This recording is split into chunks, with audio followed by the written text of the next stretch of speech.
Şöyle bir kitap düşünün. 3000 yıllık koskoca felsefe tarihini alıyor ve onu sürükleyici bir gizem romanına dönüştürüyor.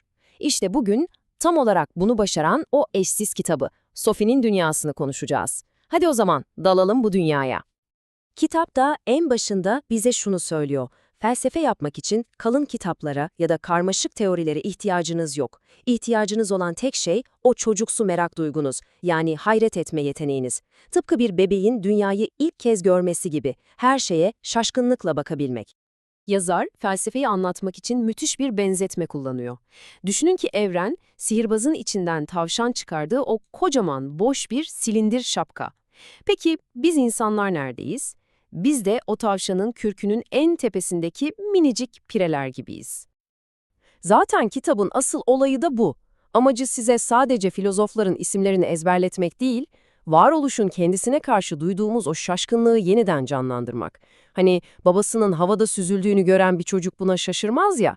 Neden? Çünkü onun için zaten her şey bir mucizedir, her şey yenidir. İşte o hissi yakalamak. Peki bu merak ve hayret temasından yola çıkıp hikayeyi asıl başlatan o olaya gelelim şimdi. Her şey posta kutusuna bırakılan bir iki gizemli mektupla başlıyor. İşte kahramanımız Sophie. Okuluna gidip gelen, arkadaşlarıyla takılan, yani kısacası bildiğimiz sıradan bir hayatı olan 14 yaşında bir genç kız. Tabii, o mektuplar posta kutusuna düşene kadar.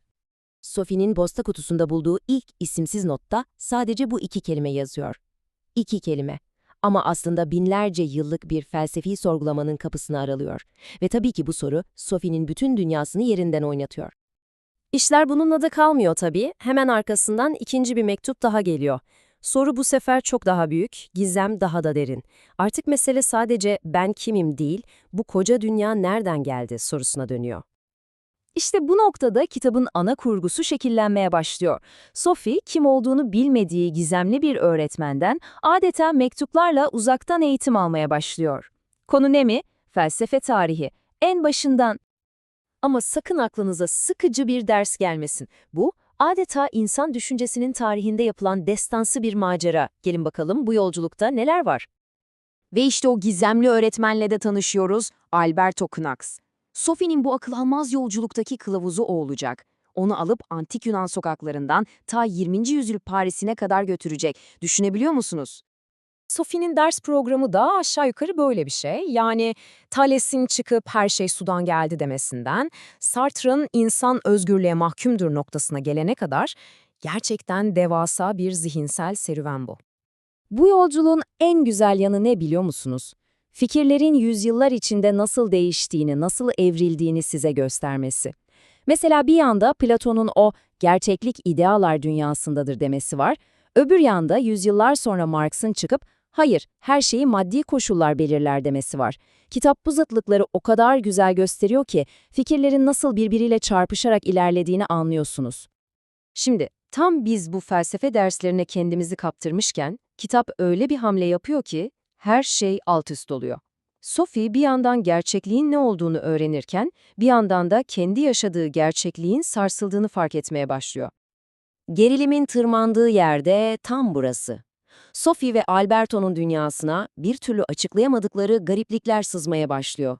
Mesela posta kutusundan başkasına ait kartpostallar çıkıyor. Sophie aynaya baktığında yansıması ona iki gözünü birden kırpıyor. Ortalıkta masal kahramanları beliriyor. Sanki görünmez bir el onların dünyasıyla oyuncak gibi oynuyor. Haliyle biz de okur olarak Sophie ile birlikte sormaya başlıyoruz. Neler oluyor yahu? Onların dünyasına neler oluyor? Gerçeklik sandıkları şey aslında ne? Bu gizemin cevabı edebiyatta üst kurmaca dediğimiz bir teknikte yatıyor aslında. Yani çok basitçe bir kurgunun kendisinin bir kurgu olduğunu belli etmesi, bu durumu okura hissettirmesi durumu. Ve işte asıl bomba patlıyor. Meğer Sophie'de, Alberto'da, onların tüm o felsefe yolculuğu da hepsi bir kitabın içindeki karakterlermiş. Yani tamamen kurmacaymışlar. Olayın en can alıcı noktası ise şu, bizim başından beri takip ettiğimiz Sophie'nin tüm hikayesi aslında Lübnan'da görev yapan Albert Knack adında bir binbaşının 15. yaş gününde kızı Hilde'ye hediye etmek için yazdığı bir felsefe kitabıymış. Yani kitabın asıl muhatabı, asıl okuyucusu Hilde. İşte bu gerçeği öğrendikleri andan itibaren o güne kadar öğrendikleri bütün felsefe dersleri, özellikle de özgür irade üzerine olanlar, onlar için bir ölüm kalım meselesine dönüşüyor. Soru şu, kaderlerini yazan o adama, yani yazarlarına, baş kaldırıp kendi hikayelerini yazabilirler mi? Kitabın içinden kaçabilirler mi? Kitap sona yaklaşırken bu kurgusal hikayeyi alıp doğrudan bizim kendi varoluşumuza dair en temel sorulara bağlıyor ve tabii ki bizi de derin düşüncelere itiyor. Büyük patlamadan giriyor konu. Bize evrenle ne kadar iç içe olduğumuzu hatırlatıyor. Düşünsenize, şu an vücudumuzu oluşturan atomların her biri milyarlarca yıl önce patlamış bir yıldızın parçası. Yıldız tozuyuz yani. Bu fikir bile tek başına varoluşa bakışımızı tamamen değiştirebilecek güçte.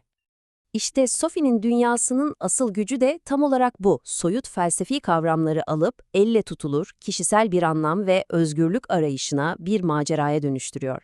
Yani siz felsefe hakkında bir şeyler okumuyorsunuz sadece, Sophie ile birlikte o soruları yaşıyorsunuz, deneyimliyorsunuz. Ve son sayfayı kapatıp kitabı kenara koyduğunuzda aklınızda dev bir soruyla kala kalıyorsunuz. Kendi hikayenizin yazarı siz misiniz? Acaba biz de Sophie gibi önceden yazılmış bir senaryonun içinde miyiz, yoksa kendi kararlarımızla, kendi irademizle mi yolumuzu çiziyoruz? Belki de cevaplanması gereken en büyük felsefi gizem budur. Ne dersiniz?